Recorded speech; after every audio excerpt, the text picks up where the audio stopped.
என்ன பண்ற? அப்படி என்ன ரகசியம் வச்சிருக்கீங்க இந்த டைரியில? தூங்கும் போது கூட இத பத்திரமா வச்சுக்கிறீங்க.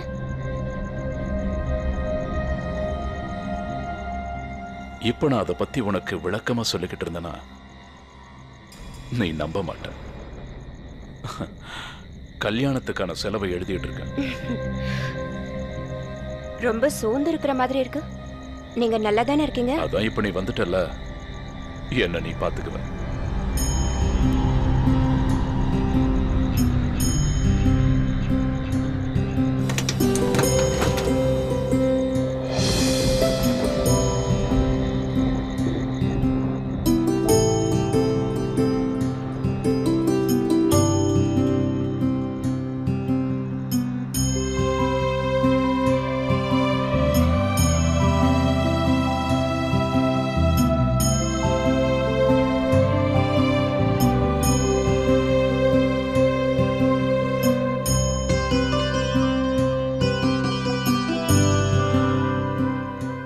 சொல்லவா,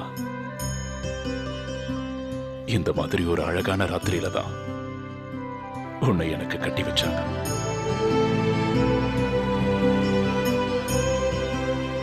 அந்த நாளை மறக்கவே முடியாது.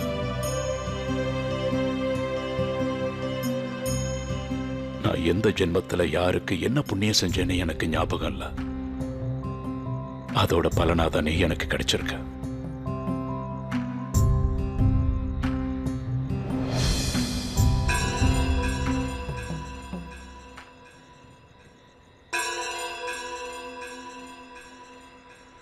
ஜமீன்தார் அம்மா,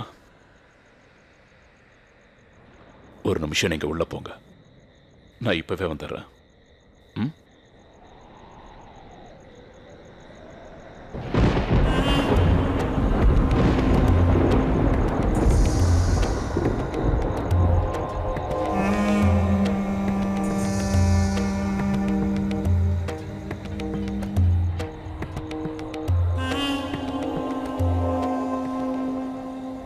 ஐயா, ஐயா,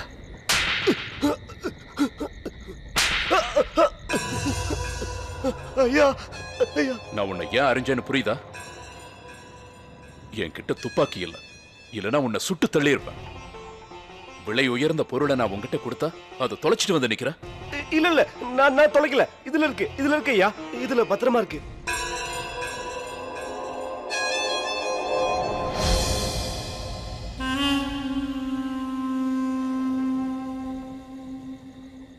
ஒரு பழமொழி சொல்லவா? எப்பவுமே ஒரு கம்பை மட்டும் கையில பாதுகாப்பா வச்சுக்கிட்டு சிங்கத்தை தேடக்கூடாது. தப்பு என்னோடதுதான். தகுதிக்கு மீறின வேலையை ஒரு வேலைக்காரனுக்கு கொடுத்தேன் பாரு. ஐயா, வேணாயா, வேணாயா. சின்ன வயசுல இருந்து நான் உங்களுக்கு சேவை பண்ணிட்டு இருக்கேன். அப்படி இருக்கும்போது நீங்க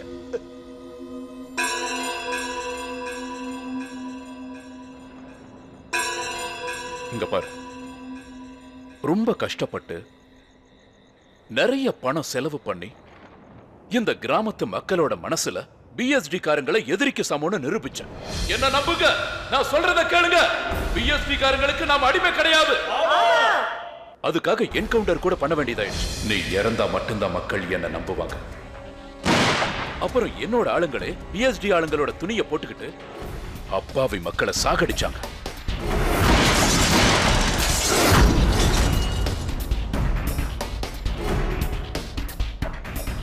பச்சை குழந்தைகளை அழிச்சோம். அதுக்கப்புறம் பொண்ணுங்களை கடத்தணும். இதெல்லாம் எதுக்காகன்னு உனக்கு தெரியுமா? அப்பதான் பிஎஸ்டி காரங்களை இந்த ஊர் மக்கள் அடியோட வெறுப்பாங்க. நான் என்ன சொன்னாலும் கேட்பாங்க. அதுக்கப்புறம் இந்த ஊருக்கே ராஜா இந்த ஜமீன்தார் மட்டும்தான். ஒரு சின்ன தப்பு நடந்தாலும் பெரிய கொலை நடந்தாலும் என்கிட்ட தான் வரணும். இது நடக்கலன்னா என்ன அழிச்சிருவாங்க. ஒரு விஷயத்தை நல்லா புரிஞ்சுக்க, நான் வச்சதுதான் சட்டம்.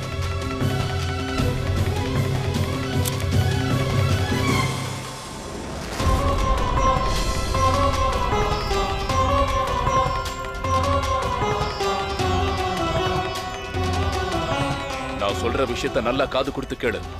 சொல்லுங்க ஐயா. அந்த பொண்ணுக்கு கல்யாணம் முடிஞ்சு அவ புகுந்த வீட்டுக்கு போற வரைக்கும் நீ கல்யாண வீட்டு பக்கமே வரக்கூடாது. ஆகட்டும் ஐயா.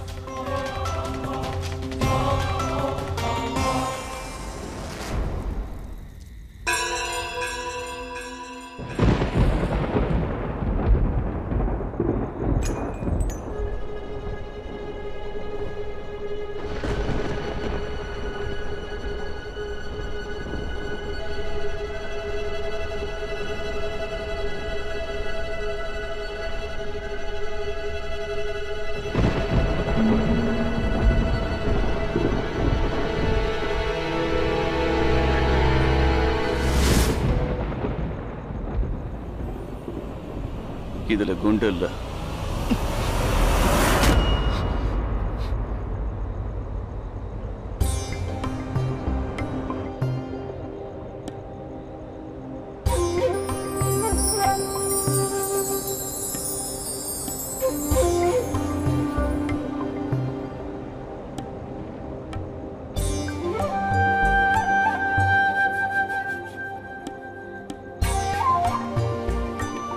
குண்டு இல்லனா என்ன? துப்பாக்கி இல்லாமலேயே என்னால உன்னை சுட முடியும்.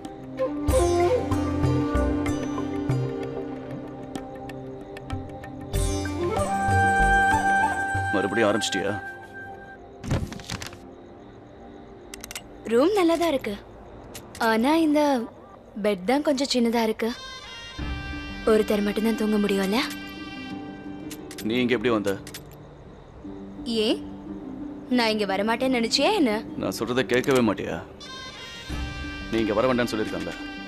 அதையும் மீறி இப்ப நீ எதுக்கு வந்த? நான் வந்ததுனால என்ன? வீட்ல பொண்ணுங்க இல்லாததுனால கண்டது கண்ட இடத்துல இருக்கு. எல்லாத்தையும் ஒழுங்கா அடுக்கி வைக்கணும்.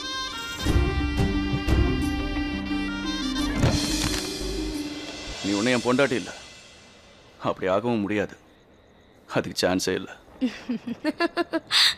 அப்படி இருந்தாதான் எனக்கு சந்தோஷம். மனைவியா இருந்தேன்னா வீடு குழந்தைங்கன்னு அவங்களே கவனிச்சிட்டு இருந்திருப்பேன். ஒன்ன கவனிக்க முடியாதே.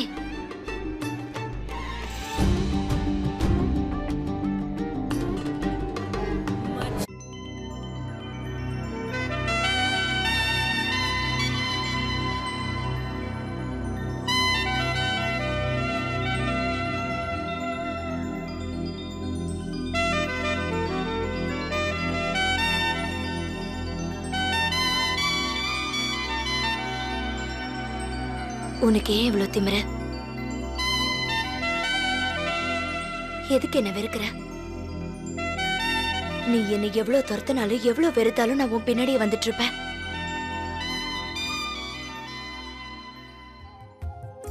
வேற ஒருத்தியா இருந்தா என்னைக்கோ போயிருப்பா. ஒத்தி வச்ச ஆசைதான் ஒத்துகிச்சு பேசதான் சில்லு வண்டு பார்த்துதான் சிரிக்கிறதே. பட்டி விட்ட ஆடுதான் பட்டி வந்து சேர்ந்துதான் பட்ட வழியாகவே இருக்கிறதே.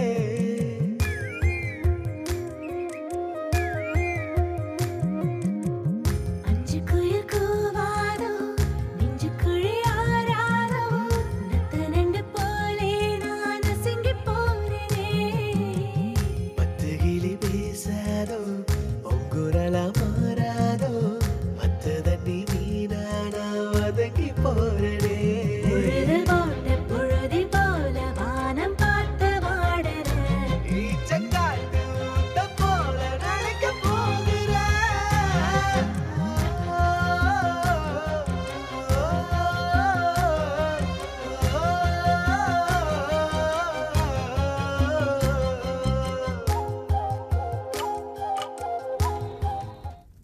சார், இன்ஃபர்மேஷன் கிடைச்சிருக்கு சார்.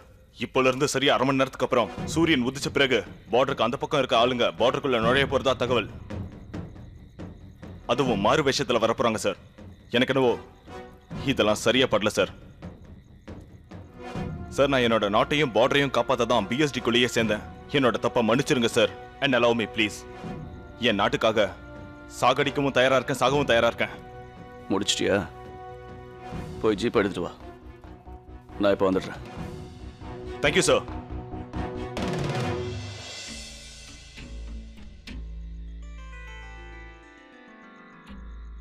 நான் திரும்பி வரும்போது நீ இங்க இருக்கக்கூடாது. இருந்தா என்ன பண்ணுவ?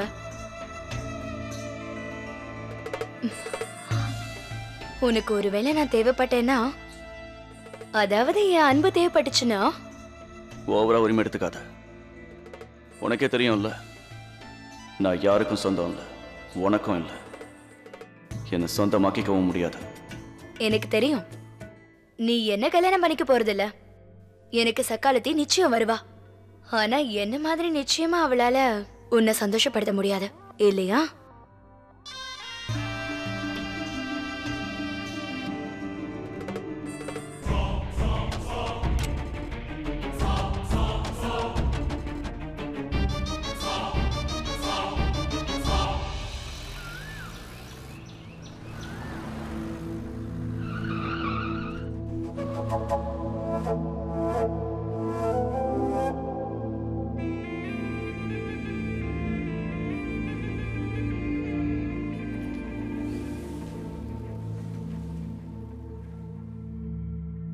சார், நாம அந்த போஸ்டுக்கு போயிருக்கணும் சார். அங்க இருந்து பார்த்தா எல்லாமே நல்லா தெரியும். நீ எப்பவாவது சிங்கம் வேட்டையாடுறத பார்த்திருக்கே ஆனந்த்? மான தன் கண்ணில் பார்த்ததுக்கு அப்புறம் தான் சிங்கம் முதல் அடியை எடுத்து வைக்கும். அப்புறம் தான் அதை துரத்த ஆரம்பிக்கும். பலம் மட்டும் போதாது, புத்திசாலித்தனம் அதுவும் ரொம்ப முக்கியம். இந்த விஷயத்தை நல்லா புரிஞ்சுக்கிட்டு நாம செயல்பட்டாலே போதும். இந்த யுக்தியை கையாண்டோன்னா வெறும் ஒரு அடி போதும், கண்டிப்பா வெற்றி நமக்கு தான்.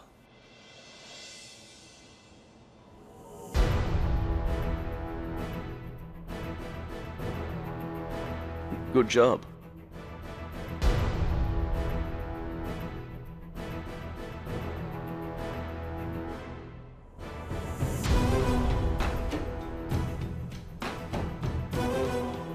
சார், அவங்க வந்துட்டாங்க.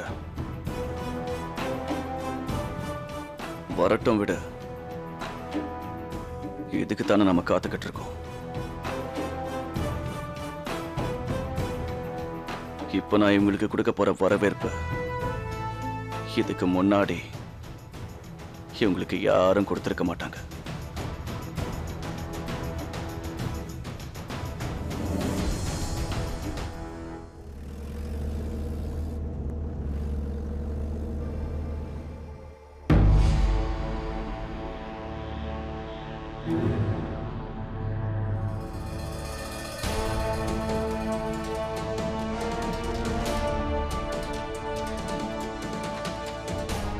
ஓ, வணக்கம் ஐயா. குடு. வந்துருச்சியா?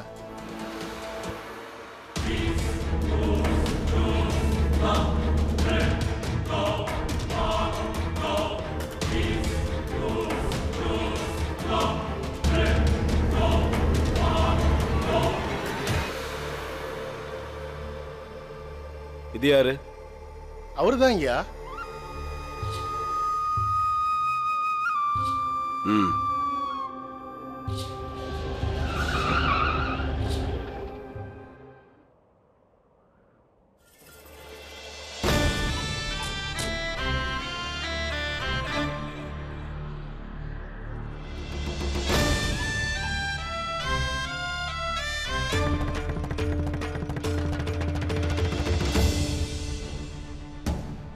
ஐயா வணக்கம் ஐயா.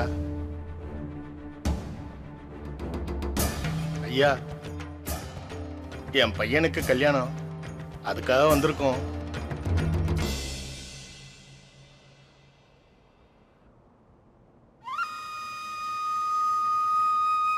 சரி, இவங்க எல்லாரையும் அனுப்பி வைங்க. நல்லது ஐயா.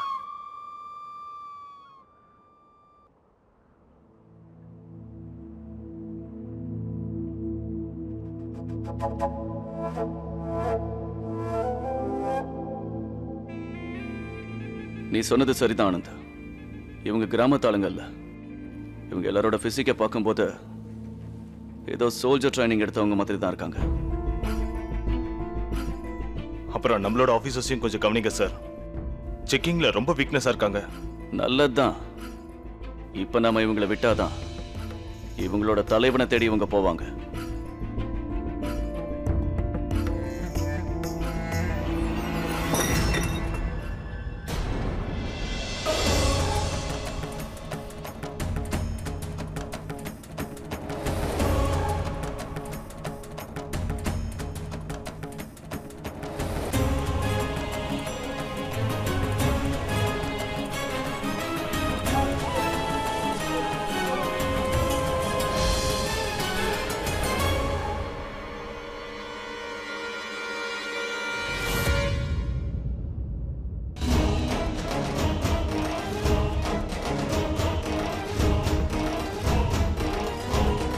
என்னது இது?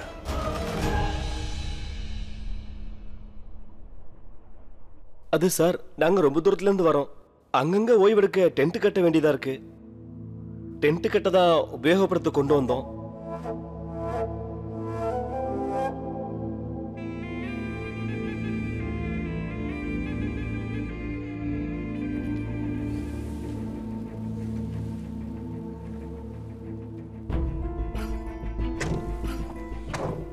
ஆனந்த், இவங்க கொண்டு வந்திருக்கிறதுல ஏதாவது ஒரு பேக அவங்களுக்கு தெரியாம நீ எடுத்து வச்சுக்கோ. நாம இவங்களை கண்காணிக்கிறோம்னு இவங்களுக்கு தெரியக்கூடாது.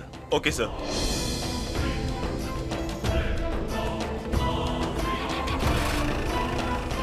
அத்தை ஒரு நிமிஷம் நில்லுங்க. இருந்துச்சு எங்க வச்சேன்னு தெரியலையே. ஐயோ அத்தை, நீங்க ஒரு இடத்துல நிக்க மாட்டீங்க. நான் தான் அளவு எடுத்துட்டு இருக்கேன்ல, அசையாம நில்லுங்க அத்தை. உனக்கு எப்படி சொல்லி புரிய வைக்கிறதுன்னு எனக்கு தெரியலையே. மாப்பிள்ளை வீட்டுக்காரங்க எல்லாரும் அங்க வந்திருப்பாங்க, மத்தவங்க எல்லாரும் தயாராகி எப்பவோ அந்த இடத்துக்கு போயிருப்பாங்க. ஆனா நீ இன்னும் இங்கேயே என் பின்னாடி சுத்திக்கிட்டு இருக்க. முடிஞ்சிருச்சு, ஒரே ஒரு நிமிஷம். பாரு பாரு, மாப்பிள்ளை வீட்டுக்காரங்க வந்துட்டாங்க. மாப்பிள்ளை வீட்டுக்காரங்க வந்துட்டாங்க. பாத்தியா, நான் அப்பவே சொன்னேன்ல. கடவுளே. பாரு, இங்க பாரு. முதல்ல முக்காடு போட்டுக்கோ, அப்புறம் என் கூட வா. நான் கேக்குறதுக்கு பதில் சொல்லு. நீ இதுக்காக தானே காத்துட்டு இருந்த? எனக்கு எல்லாம் தெரியும்டி. உனக்கு எல்லாமே நல்லபடியா தான் நடக்கும். சரி சரி, சீக்கிரமா போலாம். போலாம் வா. இங்க பாரு முத்தழகி, முன்ன மாதிரி பாருவ அங்க இங்க நீ கூட்டிட்டு போக முடியாது. அவ இங்கதான் இருக்கணும். பாரு, நான் மாமாவை நல்லா உத்து உத்து பாக்க போறேன். அவரை உத்து பார்த்தே அவரோட ஹைட் என்ன வெயிட் என்ன உனக்கு கரெக்டா வந்து சொல்றேன் பாரு. நீ கவலைப்படாத. நீ வா முத்தழகி, அவளை எதுக்காக தொந்தரவு பண்ற? நீ தயாராயிடுமா?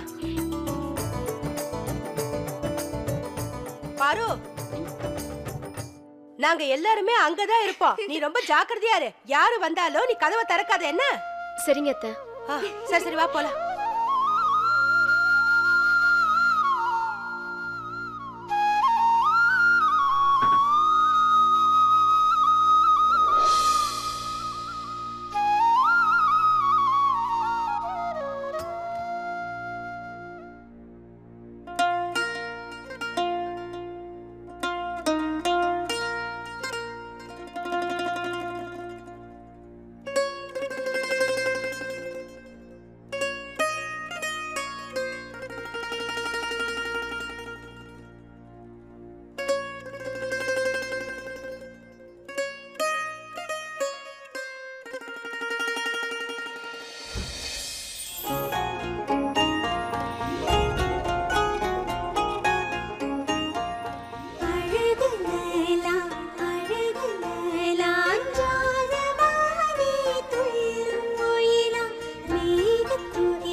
ருக்மணி, கல்யாணத்துக்கு வாழ்த்து சொல்லிட்டு போலான்னு வந்தியா?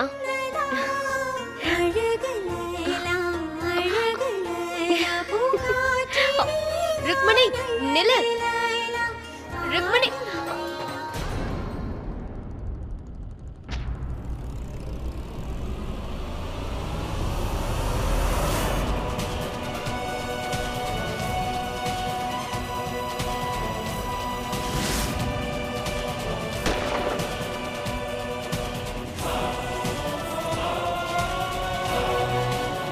அட கடவுளே, இவரே இங்க வந்திருக்காரா? மாப்பிள்ளை வீட்டுக்காரங்க வேற வந்துட்டாங்கன்னு சொன்னாங்களே. பிஎஸ்டி காரங்க வந்தது ஜமீன்தார் ஐயாக்கு தெரிஞ்சதுன்னா அவர் ரொம்ப கோவப்படுவாரே. கடவுளே, இதுல இருந்து நீ தான் என்னை எப்படியாவது காப்பாத்தணும்.